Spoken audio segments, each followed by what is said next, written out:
नमो हरिहन्ताणं नमो सिद्धाणं नमो आयर्याणं नमो वज्राय नमो लोहे सवसामुं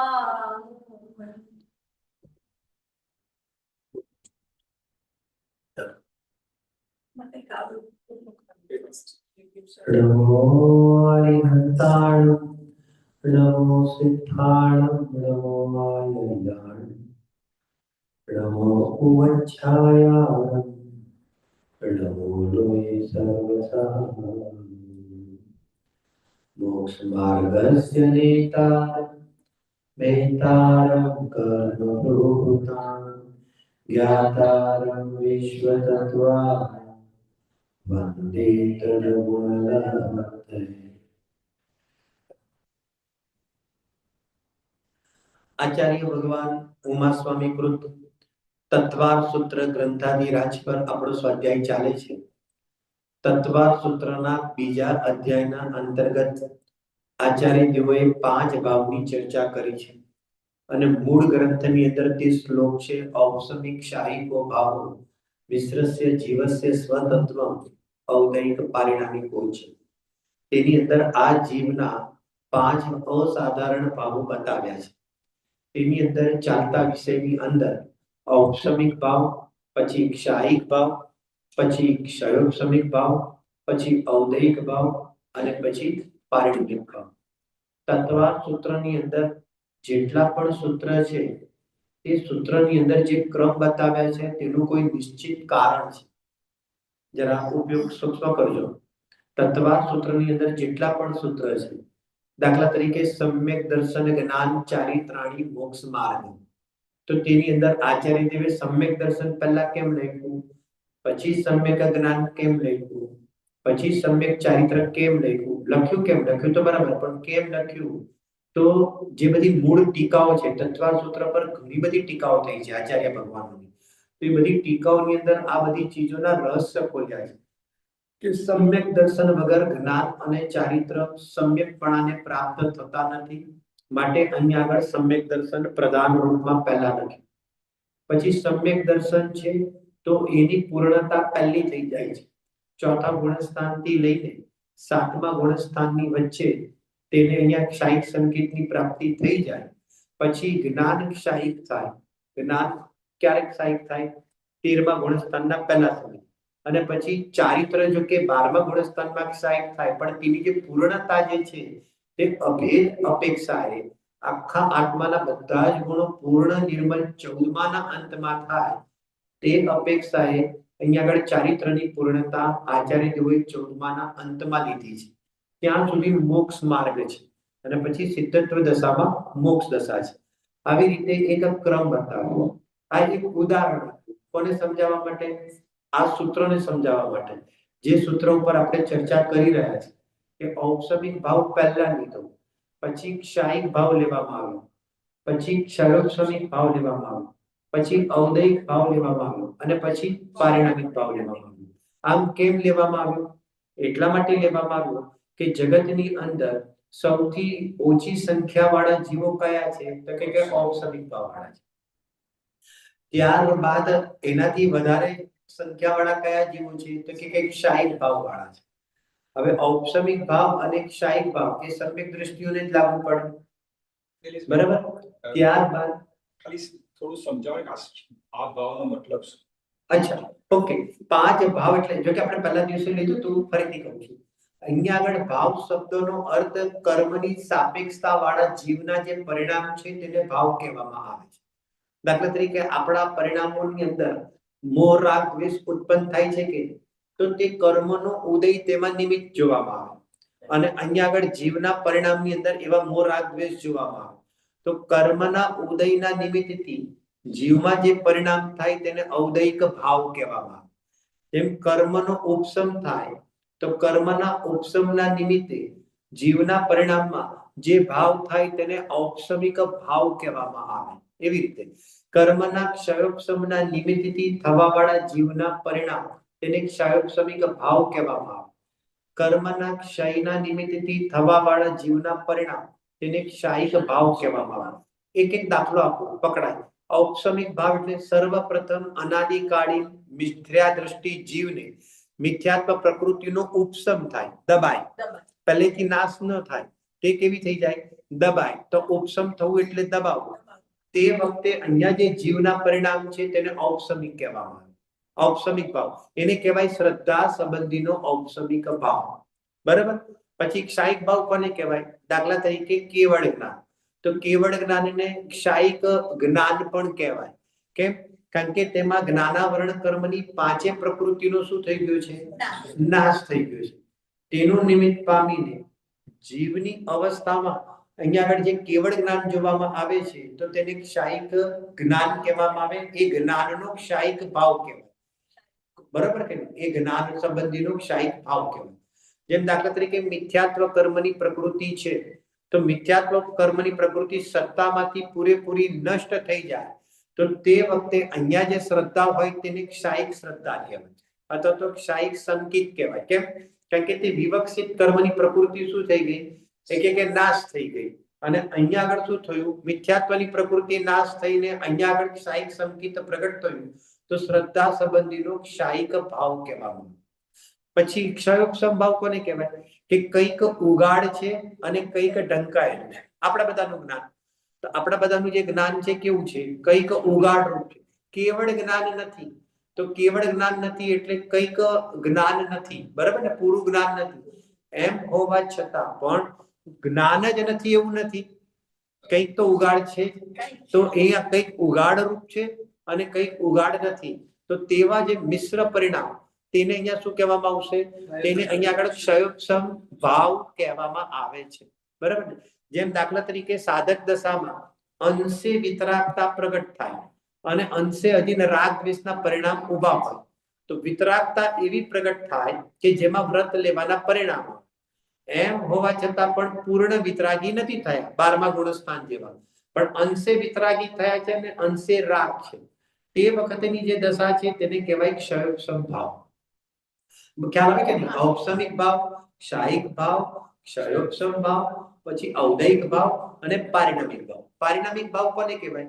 જેમાં કર્મનો ઉપસમ પણ ન લાગુ પડે, ઉદય પણ ન લાગુ પડે, ક્ષય પણ ન લાગુ પડે, ક્ષયોપસમ પણ ન લાગુ પડે એવો એક સહજ ચૈતન્ય માત્ર ભાવ, તેને શું કહેવામાં આવે? તેને પારિણામિક ભાવ કહેવામાં આવે. એનું ઉદાહરણ શું? એનું ઉદાહરણ શું આપીશું? આત્મા. બરાબર ને? આત્મા છે ને, આત્માની અવસ્થાની વાત નથી ચાલતી, મૂળ સ્વભાવ, મૂળ પદાર્થની વાત ચાલે છે. આત્મા ક્યારનું છે? અનાદિનો છે. ક્યાં સુધી રહેશે? તમે મને કહો આત્મા અનાદિનો છે, કયા કર્મની મહેરબાનીથી અનાદિનો છે? પોતે જ પોતાથી સ્વતઃ સિદ્ધ છે. કોઈ પણ 148 કર્મની પ્રકૃતિના ઉદયમાં આત્મા નથી. ખ્યાલ આવે છે? 148 કર્મની પ્રકૃતિ. કેમ? કારણ કે આત્માને કર્મનું કઈ ના લાગુ પડે. કર્મ સ્વતંત્ર ભિન્ન દ્રવ્ય છે અને આત્મા સ્વતંત્ર એ છે. હવે આની અંદર શું કીધું? કે સહજ એક ચૈતન્ય માત્ર ભાવ. એની પરિભાષામાં એમ કીધું, સહજ એક ચૈતન્ય માત્ર ભાવ એટલે પારિણામિક ભાવ. પારિણામિક ભાવનો બીજી રીતે આપણે અર્થ કરીએ. હવે જુઓ, અનાદિકાળથી શરીરનો સંયોગ આત્મા સાથે છે કે નહીં? અનાદિકાળથી શરીરનો સંયોગ એની સાથે હોવા છતાં પણ આત્મા કદી પણ શરીર રૂપે થયો નથી. તે તેનો પારિણામિક. સમજાય છે? પકડાય છે? કહેવાનો મતલબ એના માટે હું ઘણી વાર છે ને દાખલો આપું છું, સરળ પડી જાય એટલે. બરાબર ને? તમારી ઓલી ફ્રૂટની બાસ્કેટમાં કેટલા ફ્રૂટ હોય? 2-4 નામ આપો ને. આપણે કેરી મૂકો, પહેલી તો કેરી મૂકવાની. બરાબર ને? કે ભાઈ કેરી પણ છે, એની બાજુમાં જ બગલમાં કેળા મૂકેલા છે, આ બાજુ તમારી ઓલી કઈ બ્લુબેરી મૂકેલી છે. બરાબર કે નહીં? અહીંયા સ્ટ્રોબેરી મૂકેલી છે. આવી રીતે અહીંયા આગળ 5 ફ્રૂટ છે. બરાબર? 5-6 ફ્રૂટ છે. બરાબર કે નહીં? ટોકરીમાંથી. હવે થયું એવું ને કે બધા ભેગા બેસ્યા હતા. બરાબર ને? ઘરે જેમ બધા જમવા બેસે ને ઘરે ભેગા, એવી રીતે આ બધા ફ્રૂટ કેવા હતા? ટોકરીની અંદર કેવા હતા? બધા ભેગા બેસ્યા હતા. હવે આપણે બધા તો રાત્રે ઊંઘી ગયા. હવે સવાર પડીને તો થયું એવું ને કે જે કેળા હતા ને તે પણ કેરી થઈ ગઈ. થાય એવી રીતે થાય. પોઈન્ટ પકડાય છે કે નહીં? જેવો સાંભળજો બરાબર, દાખલો બરાબર સાંભળજો. કેળા હતા તે કેરી થાય, સ્ટ્રોબેરી હતી તે કેરી થાય, બ્લુબેરી હતી તે કેરી થાય. સાંભળજો બરાબર. જો કેળા હતા તે કેરી ના થાય. હા એ બને કે કેરી કાચી હતી તેમાંથી પાકી તો થાય. પોઈન્ટ સમજાય ગયું છે કે હું છું? પાકી હોય તે વધારે પાકી થાય, એ એની અવસ્થામાં તો થાય. પણ 3 કાળમાં ક્યારે પણ કેળા કેરી ન થાય, કારણ કે એ કેરીનો કહેવાય પારિણામિક ભાવ. જળ સાથે રહેતો હોવા છતાં, બીજા અન્ય દ્રવ્યો સાથે રહેતો હોવા છતાં પણ તે પોતાની જાતને ન છોડે. પોતાની જે ચેતન જાત છે તે ચેતન જાત ચેતન ચેતન ચેતન ચેતન ચેતન જ રૂપ રહે. ભલે નિગોદમાં જતો રહે જીવ, છતાં પણ તે પોતાના ચેતનપણાને ના છોડે. સમજાય છે કહેવાનો મતલબ? ગમે તેવી હીણી પર્યાયમાં ચાલ્યો જાય પણ તે પોતાનું જે ચેતન સ્વભાવ, મૂળ સ્વભાવ જે છે, બરાબર ને? કેળા એક વખતના માટે બગડી તો જાય, એક વખતના માટે બગડી જાય, પરંતુ કેળા પોતાની જાત ન છોડે.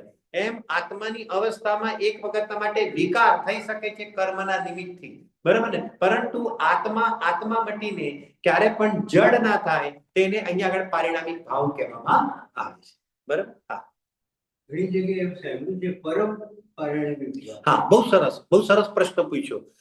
શાસ્ત્રની અંદર પારિણામિક શબ્દ પણ આવે અને પરમ પારિણામિક શબ્દ પણ આવે. તો બંનેમાં અર્થ શું? જ્યારે અધ્યાત્મના ગ્રંથો જ્યારે રચવામાં આવ્યા ત્યારે અધ્યાત્મના ગ્રંથોની અંદર વિશેષ રૂપથી પરમ શબ્દ લાગુ પાડ્યો, અને જ્યારે આગમના ગ્રંથોની ચર્ચા કરવામાં આવી તો સામાન્યપણે પારિણામિક શબ્દનો પ્રયોગ કર્યો. બંનેનો અર્થ જરા સમજો. સૌથી પહેલા હું પારિણામિક કહું તો પારિણામિકની અંદર આપણે જોયું કે જે ભાવની અંદર જેમાં કર્મનો ઉદય, ઉપસમ, ક્ષય કે ક્ષયોપસમ લાગુ પડતો નથી તેવો એક સહજ સ્વભાવ, તેને પારિણામિક ભાવ કહેવામાં આવે છે. હવે જો હું પારિણામિક ભાવનો બીજો દાખલો આપું, એક તો જીવ ઉપર તો ઘટિત કર્યો, એક કોમન કર્યો. જેટલા પણ જગતની અંદર પદાર્થો છે, સાંભળજો, એટલો જીવ પારિણામિક ભાવે નથી, ઉદ્ગલ પણ પારિણામિક ભાવે છે. ધર્માસ્તિકાય, અધર્માસ્તિકાય, આકાશ, કાળ, આ બધા કેવા છે કે તે ધર્માસ્તિકાય કદી પણ એ અને આ અધર્માસ્તિકાય આવી રીતે રહેલા છે, બધા સાથે જ રહે છે કે નહીં? એમ હોવા છતાં પણ ધર્માસ્તિકાય અધર્માસ્તિકાય રૂપે ના થાય, અધર્માસ્તિકાય ધર્માસ્તિકાય રૂપે ના થાય. 6 છે તો 6 આવે એવી જાતિ અપેક્ષા છે. તો કે છે કે તે પારિણામિક ભાવ તો બધા દ્રવ્યોને કહેવાય, કારણ કે એનો સહજ સ્વભાવ, મૂળ દ્રવ્ય સ્વભાવ, તે તો અહીંયા આગળ બધાનો અહીંયા આગળ કોમન પારિણામિક ભાવ છે. બરાબર? હવે બીજો દાખલો આપો. તમે ભવ્યત્વ, અભવ્યત્વ આવું સાંભળ્યું છે કે નહીં? જીવ ભવ્ય પણ હોઈ શકે અને જીવ અભવ્ય પણ હોઈ શકે. હવે આ ભવ્ય અને અભવ્ય પણ શું છે? તો કે પારિણામિક ભાવ છે.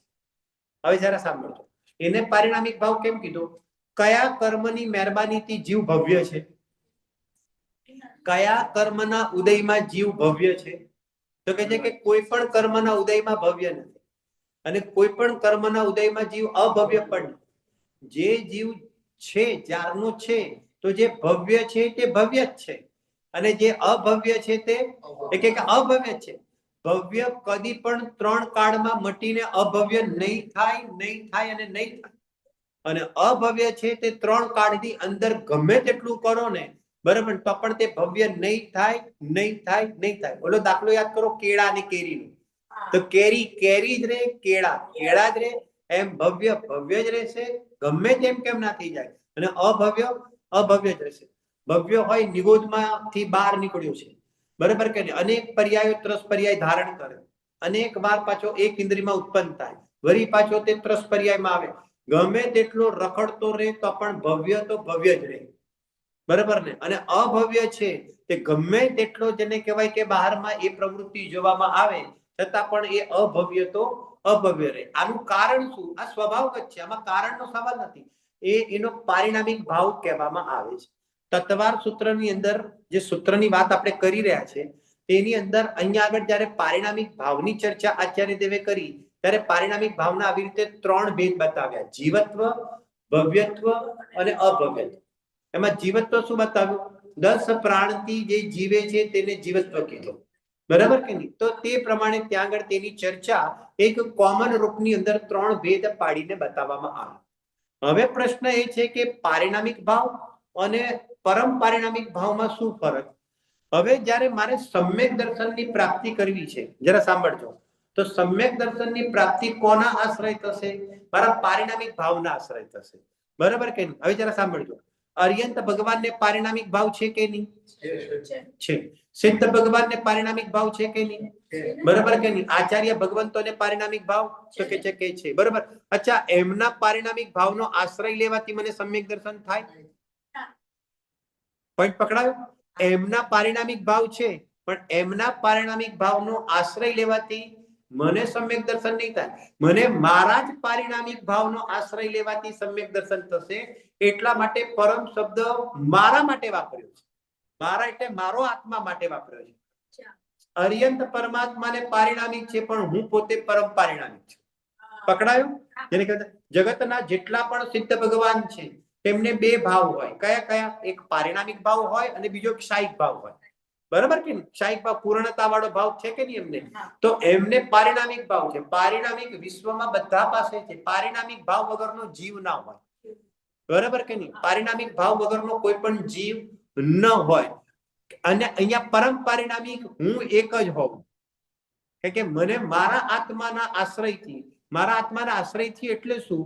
હું મારા આત્મામાં અહમપણું કરું, હું પોતાને આત્મરૂપ માનું, મારી આત્માને મારા આત્મરૂપ માનું, તો મને પર્યાયમાં સમ્યક દર્શનની પ્રાપ્તિ થાય. એટલા માટે જે પરમ શબ્દ અધ્યાત્મની અંદર પોતાના આત્મા માટે ઘટિત કરવામાં આવે. બોલો, પારિણામિક ભાવ મોટો કે પરમ પારિણામિક ભાવ મોટો? પોઈન્ટ સમજાય શું કે માંગુ છું? થોડીક બીજી સૂક્ષ્મતા બતાવીએ. જો થોડી સૂક્ષ્મતા બતાવું, બરાબર ને? જો તમે બતાવીએ. હા, તમે જ્યાં પારિણામિક અને સૂક્ષ્મની બધી વાત આપણે કરીએ છીએ, આમ આપણે જોઈએ તો એ સેમ જ મિનિંગ જ થયો ને કે આપણે બાર ભાવનામાં કેમ કહીએ છીએ આત્મા છે, આત્મા નિત્ય છે અને સ્વતંત્ર છે. બરાબર. તો ઈ જ થયું ને. હા, આત્મા છે. હા, બરાબર છે. હા હા, આત્મા છે, આત્મા નિત્ય છે અને આત્મા સ્વતંત્ર છે, બરાબર ને? આત્મા છે તેનો સદગુણ બતાવ્યો. જરા સમજો, બહુ સરસ વાત છે. આત્મા છે તેની અંદર કયો ગુણ બતાવ્યો? સત એટલે હોવાપણું છે. આત્મા છે તેમાં સદગુણ બતાવ્યો. આત્મા નિત્ય છે તેમાં આત્માનું નિત્ય ધર્મ બતાવ્યો, બરાબર? અને આત્મા સ્વતંત્ર છે, સાંભળજો બરાબર, આત્મા સ્વતંત્ર છે તેમાં આત્માનો પ્રભુત્વ ગુણ બતાવ્યો, બરાબર ને? હવે પારિણામિક ભાવમાં શું બતાવીશું? જરા સાંભળજો. એનો સતગુણ પારિણામિક, સાંભળજો, એનો સતગુણ પારિણામિક, એનો નિત્ય ધર્મ પણ પારિણામિક અને તેનો પ્રભુત્વ ગુણ પણ પારિણામિક. પણ આ બધાનો અભેદ આત્મા કેવો? પરમ પારિણામિક. સમજાય છે? જેમ દાખલા તરીકે આત્માના મોક્ષ તરફ જાય કે એને પરમ નહીં, મોક્ષ તરફ જાય એમ નહીં, એ મોક્ષમાં જાય કે ન જાય એ પોતે છે. જ્યારે એનું અવલંબન લઈશું અભેદ આત્માનું, નહીં આપણે એને એવી રીતે સમજીએ કે દાખલા તરીકે આત્મામાં અનંત શક્તિઓ છે, તો એની આત્માની જે આત્મા એક અભેદ અખંડ વસ્તુ છે, તેની અંદર અનંત શક્તિઓ રહેલી છે. હવે જે અનંત શક્તિઓ રહેલી છે ને, તે બધી પણ જેમ દ્રવ્ય અનાદિનું છે તેમ દ્રવ્યના આશ્રય તેના ગુણો પણ કેવા છે? અનાદિના છે. તો તેના બધા ગુણોને પણ પારિણામિક કહેવાય, કારણ કે તે પણ એક જ્ઞાન ગુણ તમારા કોઈ કર્મના મહેરબાનીથી નથી. મતિ જ્ઞાનમાં મતિ જ્ઞાનાવરણ કર્મનો ક્ષયોપશમ નિમિત્ત કહેવાશે. મતિ જ્ઞાનને ક્ષયોપશમ ભાવમાં તો નખાશે, પણ મતિ જ્ઞાનમાં જે એકલું જ્ઞાન છે તેને પારિણામિક ભાવ કહેવાનો, બરાબર? પારિણામિક ભાવ કહેવાશે. હવે આત્મામાં જે અનંત શક્તિઓ છે તે બધાને પારિણામિક કહીશું. તો એ બધાને પીને બેસેલો એક આત્મદ્રવ્ય છે કે જેનું લક્ષ્ય કરવાથી, અભેદ આત્માનું લક્ષ્ય કરવાથી પર્યાયમાં સમ્યક દર્શનની પ્રાપ્તિ થાય. માટે આવા અભેદ આત્મા માટે પરમ શબ્દનો પ્રયોગ કરવામાં આવ્યો છે. ઓલો પરમાત્મા કહેવાય છે. આ પરમ પારિણામિક ભાવ, પરમ પારિણામિક ભાવનો આશ્રય લે તો તે પરમાત્મા તરફ જશે. તો પરમાત્મા એ દશા છે, સાંભળજો બરાબર. પરમાત્મા તે દશા છે, તે ક્ષાયિક ભાવે છે, પણ પરમાત્માનો જે આત્મા છે તે પારિણામિક ભાવ. પકડાયું બરાબર? કેવું મતલબ આવી રીતે પારિણામિક ભાવ અલગ છે, પરમાત્મા દશા અલગ છે. જગતની અંદર જેટલા પણ જીવો છે તે બધા પરમાત્મા દશાએ નથી, પણ પારિણામિક ભાવે તો અવશ્ય છે. હા, આનો અર્થ એ થયો કે પરમ કહેતા મારો પુરુષાર્થ બારાવાત છે. યસ, 100%. પરમ શબ્દ કહેતા, પરમ પારિણામિક કહેતા હું પોતે આચાર્ય ભગવાન લખે કે તું પરમ પારિણામિક ભાવને જો. તમારે ક્યાં જોવાનું, ક્યાં ડોક્યા કરવાનું? બરોબર કે અહીં જોવાનું. હું પોતે જ છું, સ્વતઃ સિદ્ધ, અનાદિ અનંત. આવી રીતે પોતાની ઓળખાણ પોતાને આત્માને જ જોવાથી થાય. બરાબર. જો ઓલી વાત આપણે કરતા હતા ને, ઔપસમિક ભાવ વાળા જીવોની જે સંખ્યા છે એના કરતા ક્ષાયિક ભાવ વાળા જીવોની સંખ્યા વધારે છે. બરાબર કે નહીં? એ અનંત છે. તો અહીંયા આગળ ઔપસમિક પછી ક્ષાયિક લીધા. એના કરતા વધારે કોની સંખ્યા છે? ક્ષયોપસમ વાળાની. કેમ? કારણ કે તેમાં 1 થી 12 ગુણસ્થાન વાળા આવી ગયા. પછી એના પછી કોની સંખ્યા વધારે છે? ઔદૈક ભાવની. કેમ? કારણ કે એમાંથી 1 થી 14 ગુણસ્થાન વાળા આવી ગયા. અને સૌથી વધારે સંખ્યા કોની છે? સૌથી વધારે એમ નહીં, જીવ માત્ર પારિણામિક ભાવે છે. જીવ માત્ર ઔપસમિક વાળા નથી. જીવ માત્ર બધા જ જીવો ક્ષાયિક ભાવ વાળા નથી.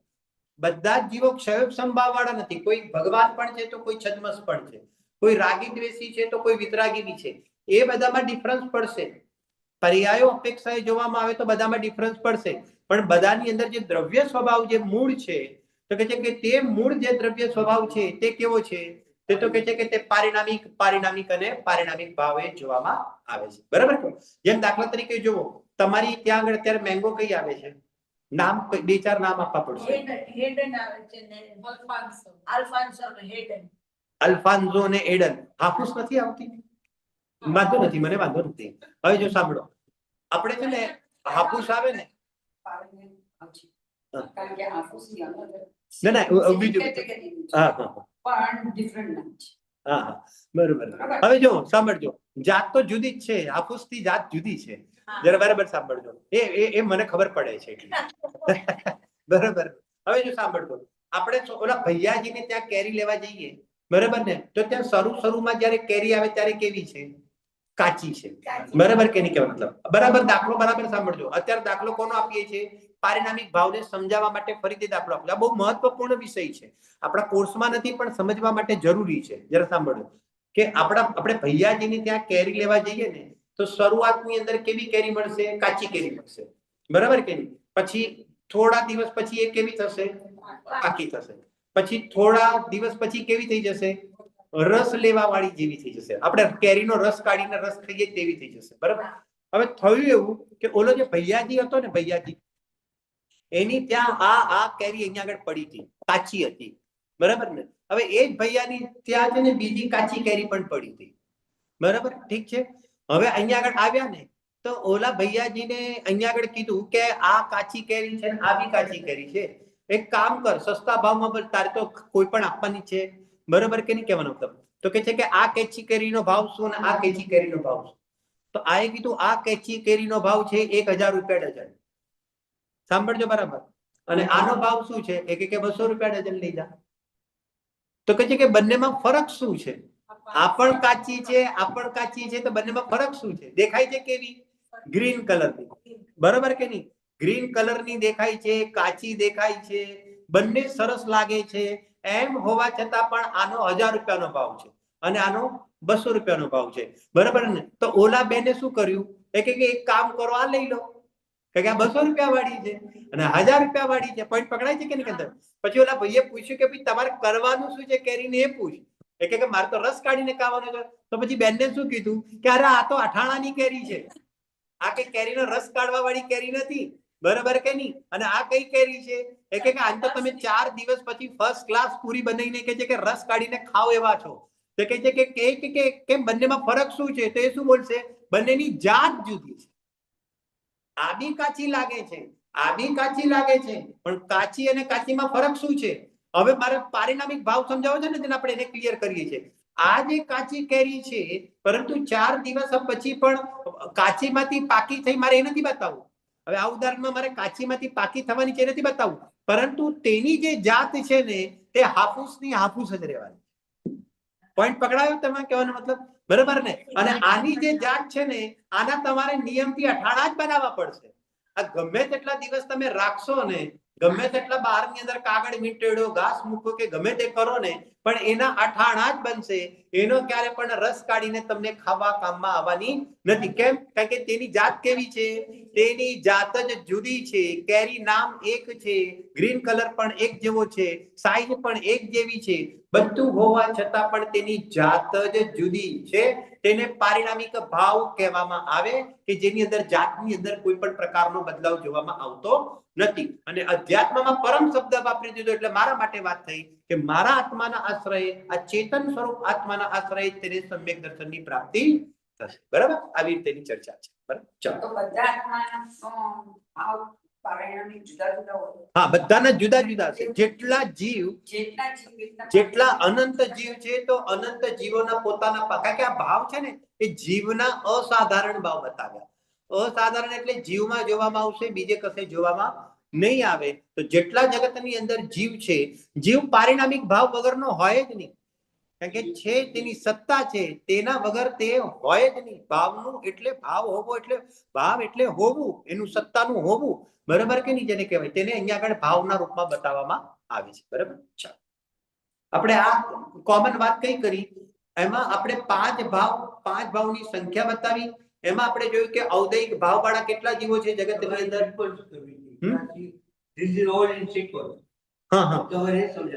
બરાબર કે અહીંયા આગળ જેને કહેવાય કે આ જો એક સાથે સાથે વાત કરું પછી ફરીથી વિષય પર જવું કે આ પાંચ ભાવ છે ને, ઔપસમિક, શાયિક, ક્ષયોપસમિક, ઔદૈહિક અને પારિણામિક. જરા બરાબર અહીંયા જોજો. બરાબર ને? અત્યારે વર્તમાનની અંદર આપણી પાસે એક ક્ષયોપસમ ભાવ છે. કયો ભાવ છે? આપણી પાસે વર્તમાનમાં ક્ષયોપસમ ભાવ છે. સિમ્પલ. અને વર્તમાનમાં બીજો કયો ભાવ છે? પારિણામિક. હા, એને તો ભૂલવાનું જ નહીં.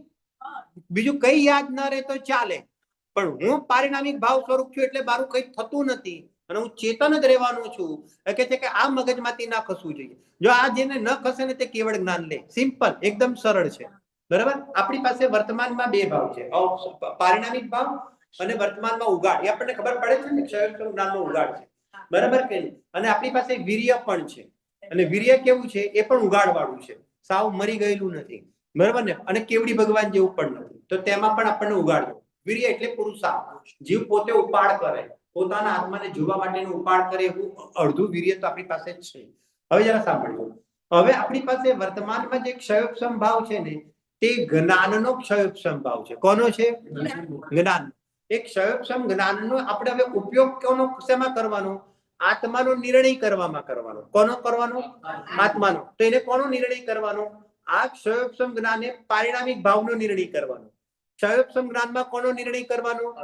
બરાબર ને? હું પોતે ચૈતન્ય સ્વરૂપ આત્મા છું, આ પરદ્રવ્ય હું નથી, એમ પોતાના પારિણામિક ભાવને ઉભો કરે તો અહીંયા આગળ સૌથી પહેલો શ્રદ્ધા સંબંધીનો ઔપસમિક ભાવ પ્રગટ થાય. શું કીધું? ફરીથી, આ ક્ષયોપસમ ભાવ મારી પાસે વર્તમાનમાં છે, પારિણામિક ભાવ પણ મારી પાસે વર્તમાનમાં છે. ક્ષયોપસમ ભાવ દ્વારા હું આ પારિણામિક ભાવનો નિર્ણય કરું તો મારી પર્યાયમાં શું થશે? ઔપસમિક ભાવ, શ્રદ્ધા સંબંધીનું સૌથી પહેલું ઔપસમિક સમ્યક દર્શન પ્રગટ થશે. બરાબર કે નહીં? હવે વાત સાંભળો. હવે ઔપસમિક સમ્યક દર્શન પણ પ્રગટ થયું અને આજે ક્ષયોપસમ ભાવ છે ને મારી પાસે જ્ઞાનનો, તેની અંદર સમ્યકમતી શ્રુત જ્ઞાને પણ જન્મ લઈ લીધા. બરાબર કે નહીં? કેમ? એને આત્માને જોયો તો સમ્યકમતી શ્રુત જ્ઞાન થઈ ગયા, અને આ આત્માને એને દેહ વાળો જોયો તો કુમતી કુશ્રુત હતા. આ જ આત્માને દેહથી ભેદ વિજ્ઞાન કરીને આત્માને જોયો તો સમ્યકમતી શ્રુત જ્ઞાન પ્રગટ થઈ ગયા, અને એની સાથે શ્રદ્ધાનો શું ભાવ પ્રગટ થયો? ઔપસમિક ભાવ પ્રગટ થયો. પછી તેને ઔપસમિક માંથી ક્ષયોપસમ સમ્યક દર્શન થયું. ઠીક છે? પછી એની સાધના ચાલી અને સાથે સાથે રાગ દ્વેષના પરિણામ છે એટલે ઔદૈહિક ભાવ પણ તેનો ચાલુ છે. પણ હવે જ્ઞાની ધર્માત્મા રાગ દ્વેષના પરિણામ પણ ચાલુ છે, સમ્યક દર્શન પણ ચાલુ છે, જ્ઞાનમાં અધુરાશ પણ છે, અને આ બધાની વચ્ચે અડીખમ સાહેબ આપણા પરમ પારિણામિક ભાવ તે તો બેસેલા જ છે. એટલે મારે કોઈ ચિંતા નથી. બરાબર ને? વળી પાછું મારે શું કરવું છે? આનંદ લેવો છે. તો આનંદ લેવા માટે મારું જ્ઞાન ક્યાં જશે? ઔપસમિક કે ક્ષયોપસમ ભાવમાં જશે કે પારિણામિક ભાવ પાસે જશે? પોઈન્ટ સમજાય? આ પારિણામિક ભાવ બેંક છે. તમે સમજાય કેવાનો મતલબ? આ વળી પાછા ક્યાં ગયા આપણે? કે વળી પાછા આપણે આપણી જ બેંકમાં ગયા અને એનું વધારે અવલંબન લીધું તો અહીંયા આગળ શું થઈ ગયું કે દશાની અંદર કયું આવ્યું? ચારિત્ર આવ્યું. બરાબર કે નહીં? તો દશાની અંદર ચારિત્ર પ્રગટ થઈ ગયું તો ક્ષયોપસમ ચારિત્ર પ્રગટ થઈ ગયું. આવું શોર્ટમાં બતાવું છું તમને. વળી પાછું શું કર્યું કે આત્માની અંદર અહીંયા આગળ ઓર લીનતા કરી. તો લીનતા કરતા કરતા શું થઈ ગયું? તો સૌથી પહેલા નિયમ છે શ્રદ્ધાનો ક્ષાયિક ભાવ પ્રગટ થયો. વળી પછી ઓર લીનતા કરતા કરતા ગયા તો એની અંદર શું થઈ ગયો? ચારિત્રનો ક્ષાયિક ભાવ પ્રગટ થઈ ગયો. બરાબર કે નહીં? ચારિત્રનો ક્ષાયિક ભાવ પ્રગટ થઈ ગયો, શ્રદ્ધાનો ક્ષાયિક ભાવ પ્રગટ થઈ ગયો. ક્યાં સુધી આ બધું થઈ ગયું? 12મા ગુણસ્થાન સુધી થઈ ગયું. તો 13મા ગુણસ્થાને શું થઈ ગયું? જ્ઞાનનો ક્ષાયિક ભાવ પ્રગટ થઈ ગયો. બરાબર. હવે 13મા ગુણસ્થાનમાં અર્યંત અવસ્થા હતી. હવે તે થોડોક સમય રહીને 14મા ગુણસ્થાનમાં આવી ગયા અને 14મા ગુણસ્થાનના અંતમાં શું થઈ ગયું? બરાબર. બીજા બધા ગુણો પણ પૂર્ણ નિર્મલ થઈ ગયા. બીજા બધા કર્મ પણ શું થઈ ગયા? સર્વથા ક્ષય થઈ ગયા. તો અહીંયા આગળ શું થઈ ગયું? ઔદૈક ભાવ પણ સમાપ્ત થઈ ગયો અને સિદ્ધત્વ દશાની અંદર ક્ષાયિક ભાવ અને પારિણામિક ભાવ રહી ગયો. આ શોર્ટમાં. બરાબર કે નહીં? આટલું હવે તમે કીધું છે ને, થોડુંક તમારા હાથેથી લખજો. હાથેથી સમ્યક દર્શનમાં કયો ભાવ પ્રગટ થયો, ચારિત્ર આગળ થયું તો કયો પ્રગટ થયો, કોનો આશ્રય, કયા ભાવનો આશ્રય લેવાથી સમ્યક દર્શન થયું, કયા ભાવનો આશ્રય લેવાથી ચારિત્ર પ્રગટ થયું, પછી જ્ઞાનનો અંદર ક્ષાયિક ભાવ ક્યારે પ્રગટ થયો. બરાબર. આ 3-4 વાર આમ કરશો ને, કોઈનો નંબર યાદ રાખવો હોય ને, કોઈનો નંબર યાદ, જો આમાં પણ એવું છે, તમારે ટેલિફોન નંબર યાદ રાખવો હોય તો બોલો આડો આવડો રાખીએ તો ચાલે? લાગે? પહેલા તો લાગે? બરાબર ને? પહેલા ચારિત્ર તો સાંભળજો. બરાબર. સૌથી પહેલા ઔપસમિક ભાવ જ થશે, પછી ક્ષયોપસમ સમ્યક્ત્વ થશે, પછી ક્ષાયિક સમ્યક્ત્વ થશે, પછી ક્ષયોપસમ સમ્યક્ત્વ વખતે અને ક્ષાયિક સમ્યક્ત્વ વખતે તેને ક્ષયોપસમ ચારિત્ર જોવામાં આવશે અને પછી ચારિત્રની અંદર પણ ક્ષાયિક ભાવ પ્રગટ થશે. ત્યાં સુધી અહીંયા 12મા ગુણસ્થાન સુધી જ્ઞાન ક્ષયોપસમ ભાવે રહેશે અને પછી આ બંનેમાં શુદ્ધતા આવી ગઈ, શ્રદ્ધા અને ચારિત્રમાં. તો હવે જ્ઞાન ફ્રી થઈ ગયું. બરાબર કે નહીં? જ્ઞાને હવે કઈ કરવાનું નથી, તેને કેવળ જ્ઞાન લઈ લીધું. બરાબર. તો કેવળ જ્ઞાનમાં ક્ષાયિક ભાવ પ્રગટ થઈ ગયો. હવે કોઈ ગુણે કઈ નથી કરવાનું, તો સિદ્ધ થઈ ગયા. કેટલું સરળ છે કે નહીં કહેવાનો મતલબ? આવી રીતે ક્રમથી યાદ કરવાનું છે. પહેલા શ્રદ્ધામાં શુદ્ધિ થાય, પછી ચારિત્રમાં શુદ્ધિ થાય અને પછી જ્ઞાનમાં પૂર્ણતા થઈ જાય. તો તે જીવ કેવો થઈ જાય? સિદ્ધ થઈ જાય. આવી રીતે જે નંબર લગાડીએ તે ક્રમથી લગાડજો. જે એનો નંબર જે ક્રમમાં છે તે રીતે લગાડો એટલે આપણે શું થઈ જાય? ફોન વાગે. આટલું ક્લિયર? હું કાલે પૂછવાનું છું, પણ આવજો એવું ના કરતા. બરાબર. બરાબર. નહીતર ઘરે આવીને પૂછીશ. બરાબર. ઓકે. જો આ છે ને, આ રિયલીમાં બધા બેઝિક વિષયો છે. આ બહુ મહત્વપૂર્ણ વિષય છે. 5 ભાવ જીનાગમનું મહત્વપૂર્ણના વિષયોમાંનો એક વિષય છે. એમાં મને સમ્યક દર્શન કોના આશ્રય થાય, મારી દશા શું છે એ કે તારે ગભરાવાની જરૂર નથી. આત્મા છે ને, બરાબર ને? ભગવાન આત્મા છે ને, પણ પર્યાયમાં રાગાદિક થાય છે ને. અરે તો કર્મનો ટેકો છે, હમણાં જતા રહેશે એટલે ફિનિશ. બરાબર કે નહીં? મહેમાન છે તો મહેમાન તો આવે એટલે જાય, નિયમથી જાય, એટલે તારે ચિંતા કરવાની જરૂર નથી. બરાબર કે નહીં? આવી રીતે તમે વિચાર કરો ને, અને પછી આ સમ્યક દર્શન થયું અને જતું રહેશે તો અલા ભલા માણસ ના જાય. ક્ષાયિક સમ્યક તો પ્રગટ થઈ જાય પછી એ રે તો રે. બરાબર કે નહીં? સાદી અનંત કાળ તને સુખ આપશે અને આપશે. આ તારું ઇન્દ્રિય જનિત સુખ છે તે શું છે? ઔદૈહિક ભાવ છે. અને તારું આ અતિન્દ્રિય સુખ કેવું છે? આગળ જઈને ક્ષાયિક ભાવ થવાનું છે. બરાબર કે નહીં? તો બોલો તારે ઇન્દ્રિય સુખ જોઈએ છે કે ક્ષાયિક સુખ જોઈએ છે? ઇન્દ્રિય સુખ જોઈએ છે કે ક્ષાયિક સુખ જોઈએ છે? બરાબર ને? ભાડાના મકાનમાં રહેવું છે કે પોતાના કાયમી મકાનમાં રહેવું છે? ટેન્શનલેસ કેવી રીતે રહેવું છે? આવી રીતે વિચાર કરી તો ખબર પડે કે નહીં? એવી રીતે આત્માનું પોતાના ઉપર ઘટિત કરો ને. અને એવું છે, બીજી એક વાત તો, આ ભાવનું પ્રકરણ એવું છે ને, ઘરમાં આપસમાં એકબીજાને પૂછવાનું, આજે કેટલા ભાવ ચાલ્યા, કયા કયા ભાવ ચાલ્યા, બરાબર ને? કેવી રીતે ઘટિત કર્યા? કયા ભાવ વિના કોઈ જીવ ના હોય? ઔદૈહિક ભાવ વિના કોઈ સંસારી ના હોય. ક્ષયોપસમ ભાવ વિના કોઈ છદ્મસ્ત ના હોય. છદ્મસ્ત એટલે જ્ઞાનાવરણ કર્મનો જેને ક્ષયોપસમ હોય તેને છદ્મસ્ત જીવ કહેવાય. તો ક્ષયોપસમ ભાવ શું બતાવે છે? અધૂરી દશા બતાવે છે. બરાબર ને? ઔપસમિક ભાવ વિના ધર્મની શરૂઆત ના થાય. શ્રદ્ધા સંબંધીનો ઔપસમિક ભાવ પ્રગટ થાય છે. બરાબર ને? ક્ષાયિક ભાવ વિના ધર્મની પૂર્ણતા ના થાય. બરાબર કે નહીં? જેને કહેવાય. અને આત્મા વગર આત્મા જ ના હોય. પારિણામિક ભાવ વિના આત્મા જ ના હોય. બરાબર ને? આવી રીતે વિચારીએ ને, હું તમને પીડીએફ આપી દઈશ, એક પીડીએફ આપી દઈશ તમને પેપરની, ક્વેશ્ચન આન્સર વાળી. બરાબર ને? તો એ તમે 2-3 વાર વાંચજો, પણ તમે પાક્કું કોઈ બી હિસાબે. અને પછી મારા ગયા પછી નહીં, પહેલા મારા ગયા પહેલા. બરાબર કે નહીં? હા, નહીં તો પછી અત્યારે પછી વાળું કામ લેવાનું જ નહીં. હવે પછી પાછળ આપડા રહ્યા નથી દિવસો. આ 4 દિવસની વાત નથી કરતો, જિંદગીના હવે દિવસો નથી રહ્યા, બરાબર કે જે વિશુદ્ધિ આવશે ને વાંચશો 1 વાર 2 વાર 3 વાર 4 વાર 5 વાર પણ વાંચજો તમે, ચોટી જશે. અને પછી શું છે ખબર, તમે અહીંયા આગળ આવીને 10 મિનિટ બોલો, બધા ભેગા થાવ અને અહીંયા આગળ 10 મિનિટ અંદર બોલો, ઘરમાં બોલો, વાતો કરતા કરતા બોલો, કયા ભાવ કયા જીવ કેટલા છે, શું છે, તમને મજા આવી જશે. આટલું કર્યું પછી એના ભેદ પ્રભેદ યાદ કરી લો. મને મારા ઔદૈહિક ભાવ પકડાય કે નહીં? ઔદૈહિક ભાવના કેટલા ભેદ છે? 21. કયા કયા છે? સરળ છે. 4 ગતિ છે, 4 કસાઈ છે, 6 લેસ્યા છે, 3 વેદ છે, મિથ્યા દર્શન, અજ્ઞાન, અસંયમ ને અસિદ્ધત્વ. આવડે કે ના આવડે? બરાબર ને? એટલે જતા પહેલા 53 ભાવ પણ યાદ કરવાના છે. 53 આ અને પેપર, બરાબર ને? 53. ઔપસમિક ભાવના 2 ભેદ, ક્ષયોપસમ ભાવના 18 ભેદ, ક્ષાયિક ભાવના 9 ભેદ, ઔદૈહિક ભાવના 21 ભેદ અને પારિણામિક ભાવના 3 ભેદ, બરાબર ને? 53 બહુ ઓછા છે, 53 જ છે ખાલી, આરામથી થઈ જાય, બરાબર કે? 53 ભાવના નામ યાદ કરવા માટે તમને 53 મિનિટ નહીં જ લાગે. બીજું બતાવી દઉં, જો વિષય ચાલ્યો છે ને, તમને લોકોને વિષય પકડાય એટલા માટે ખાલી 5 ગુણ ઉપર ઘટિત કરવાના, બહુ દિમાગ વાપરવાનું જ નથી. જ્ઞાન, દર્શન, શ્રદ્ધા, ચારિત્ર અને વીર્ય. જો સમ્યક દર્શન, જ્ઞાન અને ચારિત્ર 3 ગુણ તો યાદ રહે. શ્રદ્ધા, જ્ઞાન અને ચારિત્ર 3 તો 2 યાદ કરવાના છે, દર્શન અને વીર્ય. આ 5 ઉપર જ તમારે આ ઘટિત કરવાનું છે, સિમ્પલ. એની અંદર જ બધું છે.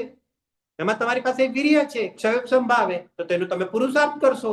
આત્મા હાજરા હજુર છે, બેન ગમે ત્યારે ચેક નાખો, ફટ કરતા કેશ આવશે, બરાબર કે નહીં? જેને કહેવાય કરણ લબ્ધિનો ચેક નાખશો ને એટલે સમ્યકનો સીધી કેશ આવશે ફટ કરતા, બરાબર કે નહીં? બસ પછી શું કરવાનું? વાપરવાનું, એટલે આનંદ કરવાનો. એકદમ ઈઝી છે, બહુ સરળ છે, પણ પાકું કરવાનું છે, બરાબર? ચલો આપણા વિષય પર આવી જાઓ. આપણે ઔદૈહિક ભાવ. હવે ઔદૈહિક ભાવ કીધું એટલે શું યાદ આવવું જોઈએ? કર્મનો ઉદય, એની સાથે થતા જીવના પરિણામ. જીવના પરિણામમાં શું લેવાનું અત્યારે ચાલતા વિષયમાં? રાગ દ્વેષના પરિણામ, મિથ્યાત્વ છે, ક્રોધ માન માયા, આ બધા ઔદૈહિક ભાવના ભેદોની અંદર આવે છે, બરાબર? હવે એની અંદર આપણે 21 ભેદની અંદર આપણે ગતિનો પ્રકરણ ચાલી ગયું હતું અને એના પછી અત્યારે આપણે કયું ચાલી રહ્યું છે? કયું ચાલે છે? મિથ્યાત્વનું પ્રકરણ અત્યારે ચાલી રહ્યું છે. મિથ્યાત્વના પ્રકરણમાં કયું પ્રકરણ ચાલે છે? 8 પ્રકારના મદની ચર્ચા ચાલી રહી છે. જો મિથ્યાત્વનું પ્રકરણ ઘણું મોટું છે, પણ મેં સાર રૂપની અંદર સમય પ્રમાણે મેં સિલેક્ટ કર્યું કે આપણે મદની ચર્ચા કરીએ. શ્રીમદ રાજચંદ્રજી કહે છે, જો માન ન હોત તો મનુષ્યને અહીંયા જ મોક્ષ હોત. આ ક્યાંથી નીકળ્યું? તમે સમજ્યા કે મનુષ્ય પર્યાયમાં માનની ઘણી મુખ્યતા હોય. જો માન કસાય જ ના હોત તો અહીંયા જ મોક્ષ હોત. માન કસાય શું કામ કરે છે? અસમાન જાતિ દ્રવ્ય પર્યાયમાં આત્મબુદ્ધિ કરાવે છે, બહારના સંયોગોમાં પોતાપણું કરાવે છે, અને અધૂરી પર્યાયોની અંદર શું કરે છે? તો કહે છે કે તેની અંદર પણ પોતાના આત્માને પૂરો માને છે, અધૂરું અને માને છે પૂરો. એટલા માટે છે કે અધૂરો છે, જે સાંભળજો, અધૂરામાં પૂરો માને છે. એ બધા એના શું છે? એ કહે છે કે તે બધા એના અજ્ઞાન છે. એની અંદર 8 પ્રકારના મદ. કયા કયા?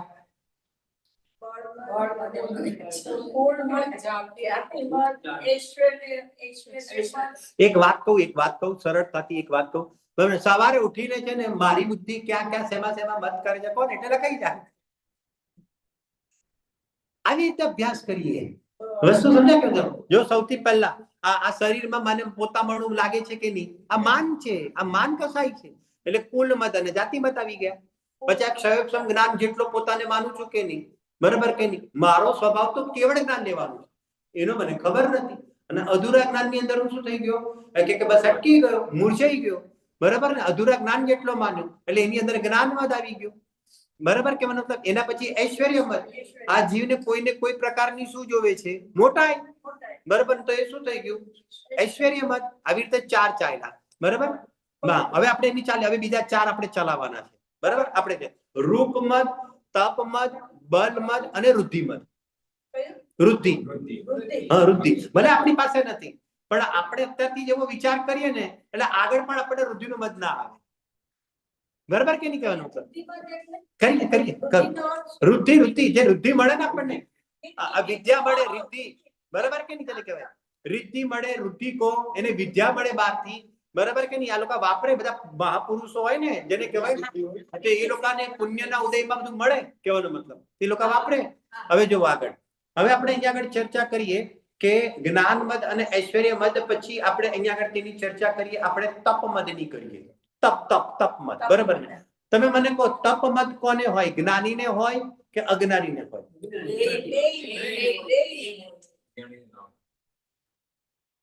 તપ મદ, તપ કોને હોય નથી પૂછ્યું મેં, તપ મદ કોને હોય? અજ્ઞાનીને હોય. જ્ઞાનીને તપનું મત કેવી રીતે હોય? એનો સહજ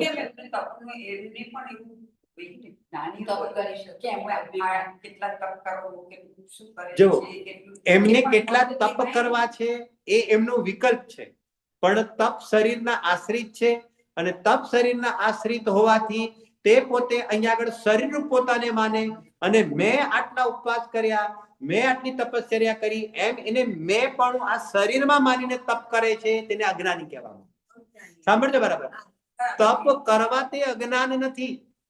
તપ તો જ્ઞાની ધર્માત્માને સાચા હોય, બરાબર કે નહીં? તપશ્ચર્યા તો તે એના ઉત્તર ગુણોમાં આવે છે, 12 પ્રકારના તપ.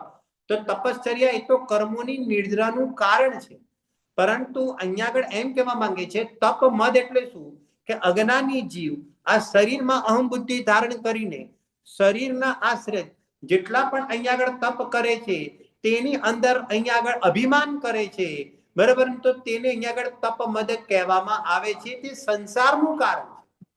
જરા બરાબર સમજો. જેમ દાખલા તરીકે ઉપવાસ કર્યો, હા, વાત એમ છે કે 6 બહિરંગ તપ છે અને 6 અંતરંગ તપ છે, બરાબર? ના નથી પાડી, પણ તપ કરીને શું કરવાનું હતું?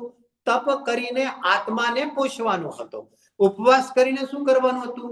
ઉપવાસ કરીને વિષય કસાય અને આહારને જીતવાના હતા, બરાબર ને? ઉપવાસ કરીને શું કરવાનું હતું? સ્વરૂપમાં સમીપ જવાનું હતું. તો ઓટોમેટિકલી બહારનું તપ અહીંયા આગળ જેને કહેવાય કે પડી જાય, અથવા તો એમ કહેવાય કે બહારના તપ પૂર્વક જ્ઞાની ધર્માત્મા આત્માનો આત્મપણે પુરુષાર્થ કરે છે, એટલા માટે બહારના તપને પણ તપ કહેવામાં આવે છે, શરીરની ક્રિયાને. એ વખતેનો ઉદ્દેશ શું છે? ઉપવાસ કરીને તેનો ઉદ્દેશ શું છે? એકાસન કરીને ઉદ્દેશ શું છે? બરાબર કે નહીં? તો એ બધું કરીને સ્વરૂપ સન્મુખતામાં વિશેષ સમય કાઢીને આત્માની આરાધના કરવી, તે બધો ઉદ્દેશ છે. હવે તે ઉદ્દેશનો ખ્યાલ નથી અને તે કરતો નથી, અને માત્ર ક્રિયાથી તપ પાડીને તે પોતે તેનો કરતા થાય છે અને એનાથી અભિમાન કરે છે, તો તેને તપ મદ કહેવામાં આવે છે. ખ્યાલ આવ્યો કે ના આવ્યો? બરાબર કે નહીં? જેમ આપણે કરીએ ને, જો હજી પણ ત્રીજી વાર બોલું છું, તપ કરવા તે મદ નથી, પણ બહારની ક્રિયાથી તપ કરીને તેની અંદર ધર્મ બુદ્ધિ માનવી, બરાબર કે નહીં? તેનાથી પોતાને મોટો માનવો, તો કે છે કે તે અજ્ઞાન છે. બંનેમાં આસમાન જમીનનો ફરક છે, બરાબર કે નહીં? કહેવાનો મતલબ આપણે જો આપણને થાય કે ના એવા પરિણામ થઈ જાય છે. જ્યારે પર્વના દિવસો આવે તો પર્વના દિવસો આવે એટલે આપણી શક્તિ થોડીક વધી જાય, પછી 2 ઉપવાસ થાય, 3 ઉપવાસ થાય, બરાબર ને? પછી હવે આપણે શું કરીશું? 3-4 ઉપવાસ થશે એટલે આપણે મંદિરે બી આવીશું કે નહીં? મંદિરમાં બી હોઈએ અને મંદિરે બી આવીશું કે નહીં આવી?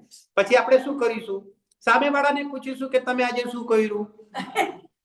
કે નતર આપણી ખબર કેવી રીતે પૂછ્યો? ઓલાને ખબર કેવી રીતે પડે? બરાબર કે નહીં? આપણે પૂછવું તો પડે કે નહીં? નતર તો આપણા તપ એમણે કોરા જાય. જો સામેવાળાને ન ખબર પડે કે મેં 5 ઉપવાસ કર્યા કે 10 ઉપવાસ કર્યા, જો સામેવાળાને ન ખબર પડે તો બોલે એમાં મજા આવે? તમે મને એમ કહો મજા આવે? કેવા કોરા કોરા જાય, ખાવામાં કોરા કોરા અને આમાં કોરા કોરા. પોઈન્ટ સમજાય છે કેવાનો મતલબ? તો આવો એને જે ભાવ ઉત્પન્ન થાય છે તે કેમ ઉત્પન્ન થાય છે? એટલા માટે ઉત્પન્ન થાય છે કે તે શરીરની ક્રિયાથી તે પોતાને મોટો માને છે, તેને અહીંયા આગળ તપમત કહેવામાં. ખ્યાલ આવે છે કે નહીં? કહેવાનો મતલબ અહીંયા આગળ વાત શું ચાલે છે તેનો નિષેધ બિલકુલ નથી. મુનિ ભગવાન તો પણ તે તપશ્ચર્યા, ઘોર તપશ્ચર્યા કરે છે, મહિનાનો ઉપવાસ કરે. આદિનાથ મુનિરાજે 6 મહિનાના ઉપવાસ કર્યા હતા કે નતા કર્યા? કહેવાનો મતલબ પરંતુ તપમાં અભિમાન નથી કરતા. ખ્યાલ આવે છે કે નહીં? તપમાં અભિમાન નથી કરતા એટલે શું કે તે શરીરની ક્રિયાને પોતાની ક્રિયા માનતા નથી. તો તપ કેમ કરે છે? નિર્જરા કરવા માટે તપ કરે છે. તો નિર્જરા કરવા માટે બાહ્ય તપ કેમ કરે છે? કારણ કે તે બાહ્ય તપ અંતરંગ તપનું કારણ બનતું હોવાનું દેખીને તે બાહ્ય તપ પણ કરે છે. તો અંદરથી બહારની વ્યાપ્તિ છે, બહારથી અંદરની વ્યાપ્તિ નથી. ખ્યાલ આવે છે કે નહીં? અને આવી રીતે શરીરના માધ્યમથી જો કોઈ તપશ્ચર્યા કરે ને, સાંભળજો આ મદ બી બહુ મોટો છે. જ્ઞાન મદ કરતા પણ મોટો મદ હોય ને તો તપ મદ છે. આ બહુ જબરજસ્ત છે. આ જલ્દી પકડાય એવો નથી. અને એની અંદર ધર્મ બુદ્ધિ થઈ જાય જીવને. અહીંયા આગળ કહે છે કે કેમ? કારણ કે જ્ઞાન ઘણા લોકોને જોવા મળશે, પરંતુ તપ કોઈક જ પાડી શકે છે. આકરા તપ કોઈક જ પાડી શકશે. એટલે હંમેશા મત ક્યારે વધારે ચડે ખબર છે? તમે એ ફિલ્ડની અંદર બહુ ઓછી સંખ્યામાં હોવ ને ત્યારે તેને મત થઈ જાય. શું કીધું? આ લોજિક છે. કોઈ પણ એક ફિલ્ડ છે, તપનું ફિલ્ડ છે, તપશ્ચર્યાનું ફિલ્ડ છે, એક પૈસા વાળાનું ફિલ્ડ છે, એક રૂપ વાળાનું ફિલ્ડ છે. બરાબર સમજો? તો આ બધા ફિલ્ડ છે ને એમાં સૌથી ઓછામાં ઓછા ફિલ્ડ વાળા ક્યાં મળશે તમને? તપ વાળા મળશે. તો એ લોકોની સંખ્યા જગતની અંદર ઓછી હોય ને એટલે એ લોકોને પોતાને શું લાગે? પોતાનું મહાનપણું લાગે. બરાબર કે નહીં? હવે મહાનપણું તો સમ્યક દર્શન, સમ્યક જ્ઞાન અને સમ્યક ચારિત્રથી છે. અને સમ્યક ચારિત્ર માટે તે તપ પણ ધારણ કરે છે. પણ તે તું શરીરની ક્રિયાનો કરતા થાય છે તો એને લઈને તું તો પોતાને મોટો માને છે, તો તેને અહીંયા આગળ તપ મદ કહેવામાં આવે છે.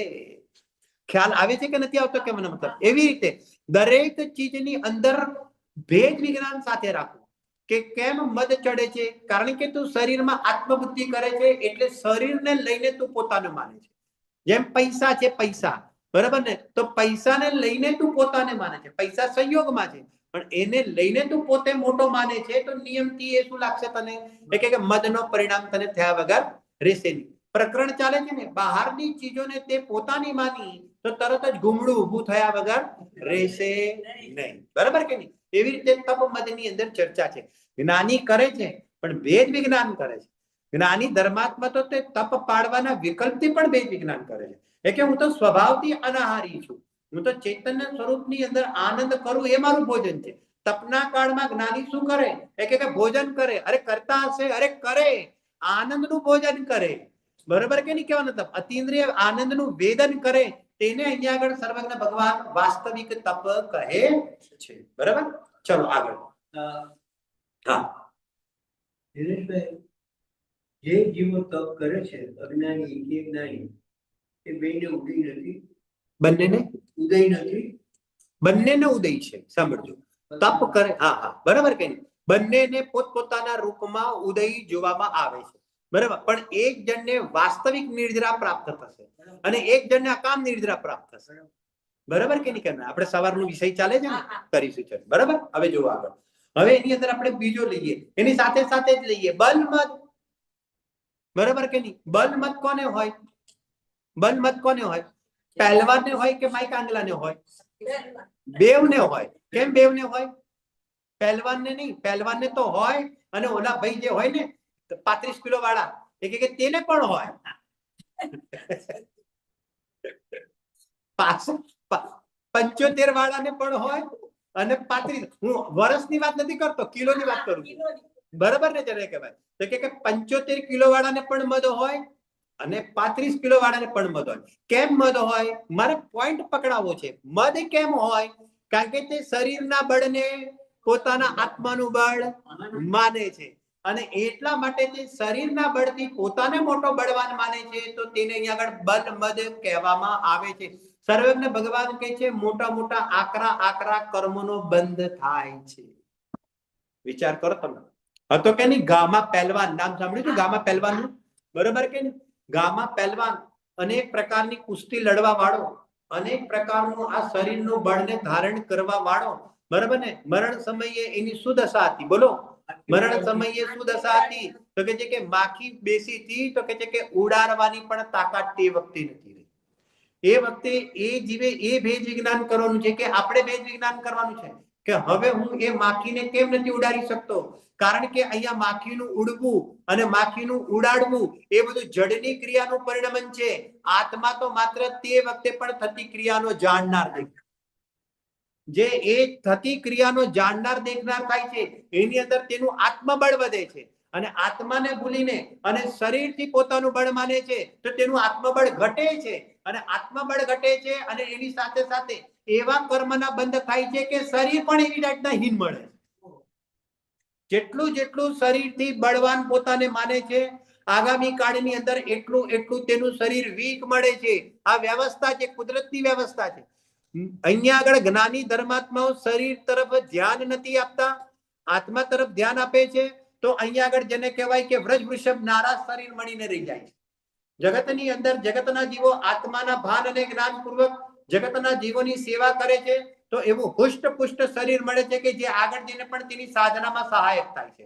પણ જે શરીર મળ્યું જે બીજાની સામે જે હીન શરીર વાળા છે તેની સામે પોતાનું બળ ચલાવે છે તો નિયમથી આગળ જઈને શું થાય છે કે તેનું શરીર પણ કેવું મળે છે કે હીન શરીર વાળું શરીર મળે છે. આ વ્યવસ્થા જગતની અંદર મદના કારણે જોવામાં આવે. તમારે તો અહીંયા આગળ શું છે, તમે બધા બહુ સુખી છો અહીંયા વાતાવરણની અપેક્ષાએ, અને અહીંયા તમારું વાતાવરણ એવું છે કે ઓલા વાંદા ને બધું આમ બહુ રેર ભાગ્ય જોવા મળી જાય તો એ બરાબર કે નહીં. ઇન્ડિયાની અંદર બધા જાય છે ને ત્યારે વિચારવું કે ઘરે અહીંયા આગળ એના વાતાવરણથી કેટલાય કોકરોચ ઉત્પન્ન થઈ જાય છે. હવે કેટલાય કોકરોચ ઉત્પન્ન થઈ જાય ને પછી કેટલા ગરડા થઈ જાય છે. કેટલા ગરડા થઈ જાય છે તો તે લોકોની પાખો કેવી થઈ જાય છે, અત્યંત હીણી અને ક્ષીણ થઈ જાય છે. ખબર છે, વાંદો આમ ઉલટો પડ્યા પછી સીધો નથી થઈ શકતો. આમ આમ આમ આમ આમ કરતો પડે અને પછી ઉલટો થઈ જાય. પછી આપણે પાછું આપણે આપણા હાથેથી પેપરથી શું કરીએ, દયા આવે એટલે આપણે થોડો ચત્તો કરીએ, પણ બિચારો 2-3 પગ આમ આમ આમ ચાલે ને વળી પાછો કેવો થઈ જાય છે, એક ઉલટો થઈ જાય છે.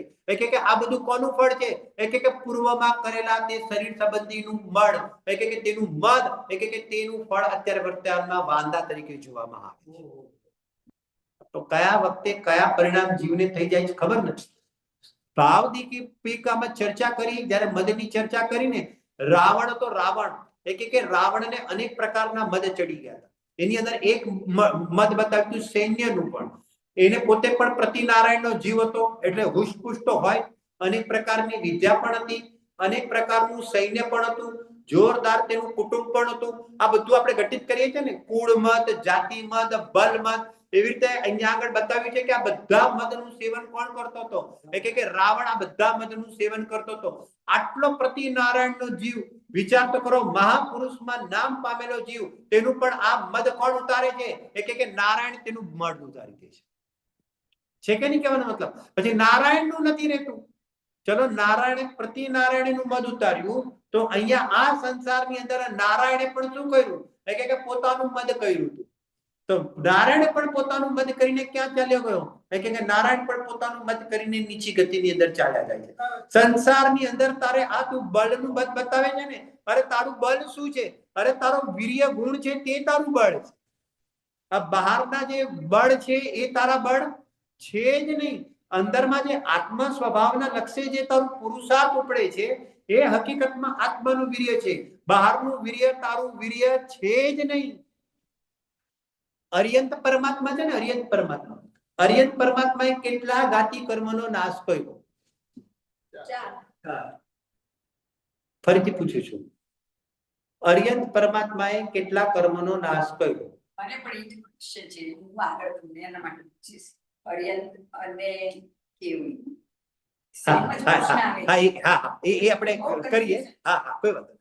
અર્યંત પરમાત્માએ કેટલા કર્મનો નાશ કર્યો? અર્યંત પરમાત્માએ ના, એમણે તો 4 અભિષેક અને 34 અતિશયો કરેલા છે, પણ એમને કર્મનો ક્ષય તો ચાલુ જ છે.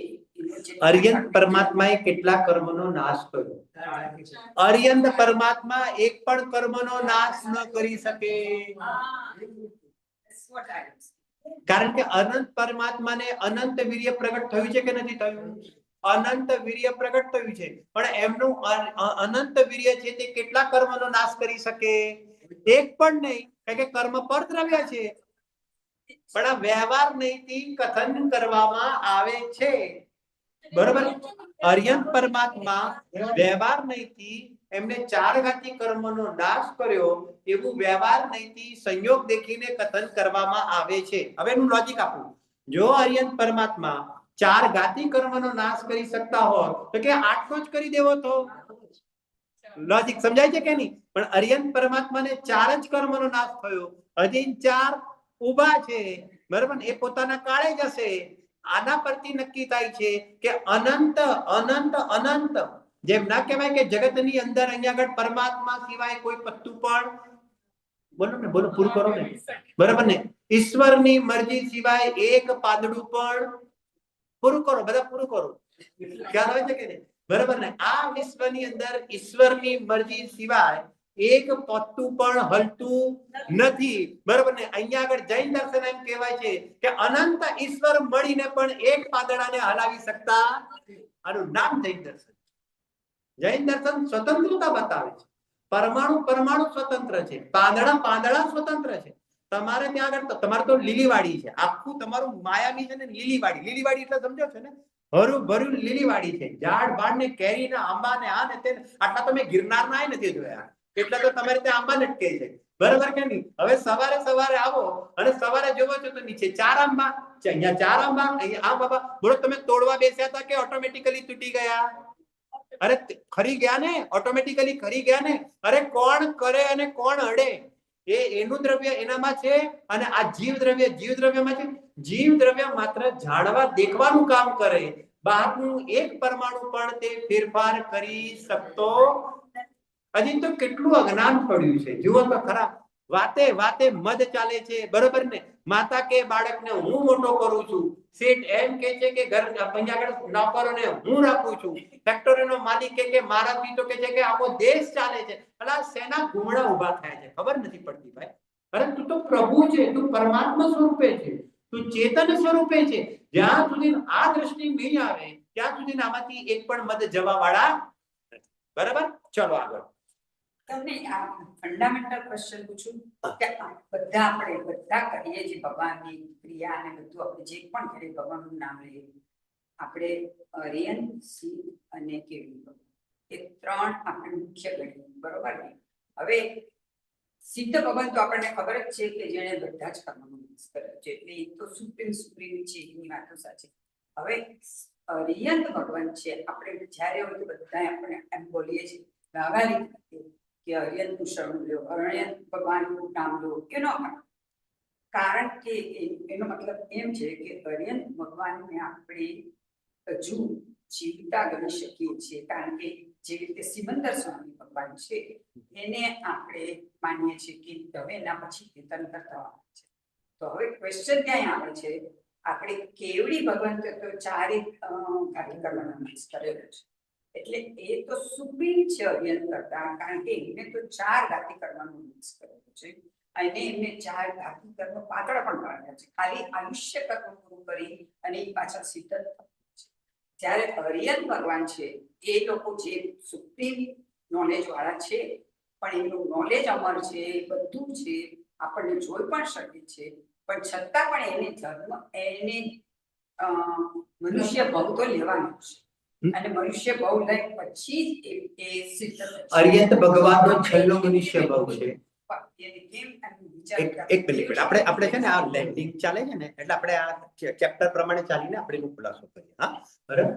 જો સાંભળો, હવે આપણે રૂપ મદ ઉપર ચર્ચા કરી લઈએ, એટલે કરીએ, બરાબર? જો આપણે એનો ખુલાસો કરીએ છીએ, પણ લિંક ટુ લિંક આપણે ચાલે એટલા માટે. જો સાંભળો, રૂપ મદ. હવે રૂપ મદમાં પણ શું કર્યું? આ ભાઈ શું કરે છે?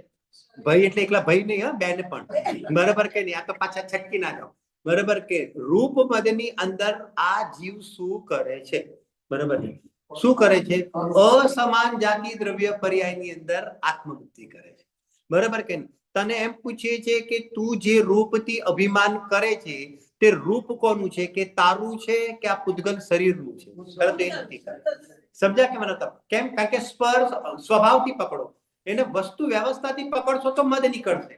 એમણે તમે કહો કે મારે અભિમાન નથી કરવું, એમ અભિમાન નીકળવાનું નથી. પણ તમને જે પદાર્થમાં તમને અભિમાન છે ને, તે પદાર્થનું તમે ઓપરેશન કરો, પોસ્ટમોર્ટમ કરો, જ્ઞાનની અંદર તમે તેનું લક્ષણ પકડો, તો ફટાક કરતા બંનેમાં ભેદ વિજ્ઞાન થશે, તો તે સંબંધીનું મત નીકળી જશે, બરાબર? હવે આપણે એને બોલાવીએ છીએ કે તું સૌથી પહેલા તો એ કે તારું રૂપ શું છે, બરાબર કે નહીં? અને તારું રૂપ શું છે અને તને શું દેખાય છે?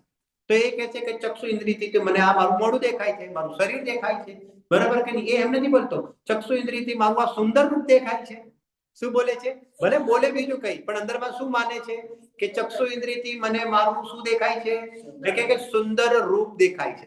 હવે એને પૂછીએ છીએ કે તને તારું જે સુંદર રૂપ દેખાય છે તેની અંદર શું આવે? ચેતનતા આવે કે સ્પર્શ રસ ગંધ વર્ણ આવે? તો તને જે તારું રૂપ, સાંભળજો, તને જે રૂપ તારા ચક્ષુ ઇન્દ્રિયથી દેખાય છે તે તો જડનું રૂપ છે, તે તો સ્પર્શ રસ ગંધ વર્ણ રૂપે પરિણમન કર્યું છે. અને તારું જે રૂપ છે એ તો ચેતન રૂપ છે, એ તો સ્પર્શ રસ ગંધ વર્ણ વિનાનું છે. તો તું અહીંયા આગળ અભિમાન કરે છે કે મારું રૂપ સારું, તો તારું આવું જે રૂપ જે છે, સાંભળજો બરાબર, બરાબર ને, આવું રૂપનો તું જ્ઞાતા છે કે તું આ રૂપની અંદર એ તારું સર્વસ્વ છે? તું નક્કી તો કરે, કહેવાનો મતલબ બરાબર કે નહીં કહેવાનો મતલબ? હવે શું થાય છે, સુંદર રૂપ હોય તો એને લઈ લઈને શું કરશે, દરેક જગ્યાએ તેને લઈ લઈને શું કરશે, મદ કરશે, મદ કરશે, મદ કરશે. પછી મદ કરે એટલે શું થાય, દુઃખ થાય. મદ કરે એટલે દુઃખ થાય કે ના થાય? કેવી રીતે થાય કહો? સુંદર રૂપ હોય એમાં દુઃખ થાય? બીમાર પડે, સુંદર રૂપ હોય એટલે એમાં દુઃખ થાય? સાંભળજો, હું તો કહું છું, ચલો બીમાર પડે તો બરાબર છે. હવે હું બીજું કહેવા માંગુ છું, ઓલા આ લોકો લૌકિકમાં નથી ઓલા રાખે છે, બ્યુટી કોન્સેપ્ટ રાખે છે ને, કહેવાનો મતલબ બરાબર કે નહીં, જેને કહેવાય, તો એ બધા રાખે છે. હવે અહીંયા આગળ બધા ઉભા રહે કે ના રૂપે? બહેનો બધી ઉભી રહે છે કે નથી ઉભી રહેતી? તો કે બધી ઉભી રહે છે. શું બતાવો ઉભી રહે છે? રૂપ બતાવો ઉભી રહે, બરાબર કે નહીં? હવે વિચાર કરો કે પહેલો નંબર અને બીજો નંબર, મારો વાત સાંભળજો, આ બંનેના જયારે નંબર નતા લાગ્યા, આ બંને પહેલો, બીજો ને ત્રીજો, એ લોકોના નંબર નતા આવ્યા, તો એ ઘરેથી તો એમ જ માનતા હતા ને કે અમારા રૂપ તો ટોપ છે, અમે તો સિલેક્ટ થયેલા છે, અમારા રૂપ જેવા તો કોઈના બિલ્ડિંગમાં તો રૂપ જ નથી, આજુબાજુના કોઈના નથી, આટલા બધાની વચ્ચે અમે સિલેક્ટ થયા, અમે આખા બોમ્બે માંથી નહીં, અમે આખા મહારાષ્ટ્રમાંથી નહીં, અમે આખા ઇન્ડિયામાંથી સિલેક્ટ થઈને અમે વર્લ્ડ ની અંદર આવ્યા. આ બધું મગજમાં ચાલે છે કે નથી ચાલે છે? ચાલુ. એટલે આ બધું છે ને ભૂતડું ઊભું છે. અહીંયા આગળ છે ને ઓલા વ્યંતર દેવ ઉભા છે, મિથ્યાત્વ વાળા મંતર દેવ. હવે જ્યાં જાય ને તો ફ્લાઇટ ની ટિકિટ એની પણ નીકળે, એની મફત નીકળે, ઓલા બેને પૈસા આપવા પડે, અને એનું જે ભૂતડું છે એની મફત એની ટિકિટ નીકળી જ જાય, એની સાથે સાથે જ હોય. હવે સાથે સાથે ગઈ જ્યાં આગળ પણ હતું ત્યાં આગળ, બરાબર કે નહીં? તમે મોટી યુરોપ કન્ટ્રી ની અંદર એ બેન આવીને ઉભા રહી ગયા, બરાબર કે નહીં? હવે થયું શું? હવે થયું શું? બરાબર કે નહીં? હવે જે અહીંયા આગળ નંબર આવવાનો હતો તો બીજો નંબર આવી ગયો. હવે બીજો નંબર આવે તો એનું રૂપ થોડું જે હતું તે જ રહ્યું ને, હતું તે જ રહ્યું હતું. તો હવે દુઃખ શેનું થયું? બીજા નંબરમાં દુઃખ શેનું થયું? અને સાંભળજો, બરાબર પકડજો, બીજા નંબરમાં દુઃખ એટલા માટે થયું, સાંભળજો, કે મનમાં એને ધારણ કરી રાખ્યું હતું કે આ રૂપ મારું અને આટલું સુંદર રૂપ છે અને મારા જેવું તો કોઈ છે નહીં. આવું જે મદ હતું તે તેને દુઃખ અપાવે. ત્રીજા નંબર વાળાને પણ દુઃખ, ચોથા નંબર વાળાને પણ દુઃખ. જરા સાંભળજો, પહેલા નંબર વાળો સુખી કે નહીં? પહેલા નંબર વાળો સુખી કે નહીં? કહેવાનો મતલબ જરા સમજાય છે શું કહેવા માંગે છે? જેને કહેવાય સંસારની અંદર બહારના સંયોગોથી જે પોતાને મોટો માને છે તે અહીંયા આગળ સુખી થઈ શકતો નથી. વિચાર તો કરો. કેમ? સનત કુમાર ચક્રવર્તીને બોલાવો. ઓળખો છો તમે? બરાબર. અરે આપણે ઓળખવા પડશે. એ સનત કુમાર, મારી શૈલી આવી છે જરા, હું સાબરકાંઠાનો છું ને એટલે મારી શૈલી આવી છે, બરાબર કે? સનત કુમાર ચક્રવર્તીને બોલાવો, બરાબર ને? એ ઘણું આપણને શીખવાડીને ગયા છે, બરાબર કે નહીં? હતા ને કેવા લાગતા હતા? રૂપ રૂપનો અંબાર લાગતા. અને અહીંયા આગળ કે છે કે સ્વર્ગથી દેવમાં, દેવગતિની અંદર પણ તેમના રૂપની ચર્ચા થતી હતી. અને દેવોને થયું ચલો લાવીને આપણે જોઈએ તો ખરા કે તેમનું રૂપ કેવું છે. અને આવીને અખાડાની અંદર અહીંયા આગળ કસરત કરે છે, ત્યારે દેવો આવીને અહીંયા આગળ ઉભા રહી જાય છે. અને હે દેવ, એ લોકોને કહે છે કે હે રાજા, એ કે કેટલું સુંદર તમારું રૂપ છે. ત્યારે સનત કુમાર ચક્રવર્તીને કેવા ભાવ થઈ ગયા? એમને શું કીધું? એમને શું કીધું એ ખબર તમને? ના પણ શેનું અભિમાન થયું ખબર પડી? શું થયું એમને? હજી તો તમે મને અખાડામાં જોયો છે, બરાબર કે નહીં? એને શું કીધું? હજી તો તમે મને ક્યાં જોયો છે? હજી તો તમે મને અખાડામાં જોયો છે. હું જરા નહીં ધોઈને ફર્સ્ટ ક્લાસ પિયર સાબુ લગાડીને ઘસીને હું આવું ને, બરાબર, અને પછી રાજગાદી પર બેસીને જઉં ત્યારે તમે મારું રૂપ જોવો, બરાબર કે નહીં? હવે દેવ આવ્યા હતા એટલે ફર્સ્ટ ક્લાસ 2 પાવડરના ડબ્બા ખાલી કરે કે ના કરે ભાઈ? બરાબર કે નહીં? કેવું તે ભાઈ તો સજી બજીને ફર્સ્ટ ક્લાસ તૈયાર થઈને આવી ગયા, બરાબર ને? અને આવીને બેસે છે તો અહીંયા આગળ દેવો અવધિ જ્ઞાન લગાડીને તેને જોવે છે. અને અવધિ જ્ઞાન લગાડીને એની થોડા સમય પછીની પર્યાય જોવે છે કે હે રાજન, એ કહે છે કે હે ચક્રવર્તી, અહીંયા આગળ કે છે કે અમે તમારું જે અત્યારે રૂપ જોઈ રહ્યા છે, એ કે થોડા જ સમય પછી અમે તમારું આવું રૂપ જોતા નથી. એ કે તમને થોડા જ સમયની અંદર કે છે કે ઘડતો કોડ થવા વાળો છે. જુઓ તો ખરા, જે રૂપનું તું અભિમાન કરતો હતો, અંતર મુહૂર્ત પહેલા જે રૂપનું અભિમાન કરતો હતો, અંતર મુહૂર્ત પછી આ શરીરના પરમાણુ અહીંયા આગળ કહે છે કે કેવા વિકાર રૂપે પરિણમી જાય છે. ખબર છે? પાપના બહુ તીવ્ર બંધ થઈ જાય તો અંતર મુહૂર્તમાં પણ તેનો ઉદય આવી શકે છે. આ બધા કેટલાક કરણાની યોગના સિદ્ધાંતો છે આવી રીતે. અને અંતર મુહૂર્તની અંદર પરમાણુ બદલાઈ જવાના છે. સનત કુમાર ચક્રવર્તીએ આ શબ્દ સાંભળ્યા અને તરત જ શરીર પ્રત્યે વૈરાગ જાગી ગયો અને વૈરાગ જાગીને એમને તરત જ શું કરી દીધું કે જીનેશ્વરી દીક્ષા અંગીકાર કરી. અને જીનેશ્વરી દીક્ષા અંગીકાર કરીને વન જંગલની અંદર ચાલ્યા ગયા. જો તો ખરા જ્યારે જ્ઞાની તો શું છે તો થોડું પણ જેને કહેવાય કે નજર પડે છે તો તરત જ રાગ તોડીને શું કરે છે અને એમને ખ્યાલ આવે છે કે ખરેખર આ જડનું રૂપ તો મારું રૂપ નથી, હું તો આ અતિન્દ્રિય આનંદનું રૂપ, ચેતનનું રૂપ, તે જ મારું રૂપ છે. આ પરમાણુ તો કે છે કે આવે છે, નવા છે, નવા નથી અને નવાઈ નથી. શું કીધું? નવા પણ નથી અને તને મળી જાય તો નવાઈ નથી. એ તો ફરતારામ છે. આજે તારા ઘરે આવેલા છે, કાલે બીજાના ઘરે આવવાના છે. એ કે આવવા વાળા છે ને જવા વાળા છે, પણ તારા આત્માના આશ્રય જે રત્નત્રય ઉત્પન્ન થયું છે એ તારા છોકરાઓ છે ને તારું રૂપ છે. એની સાધના કરીશ તો તને હંમેશા માટે સિદ્ધત્વ રૂપ પ્રાપ્ત થશે. અને જ્યાં સુધી તું આ શરીરમાં મમત્વ કરીશ ત્યાં સુધી તને સિદ્ધત્વની પ્રાપ્તિ થવા વાળી. વિશેષ ચર્ચા.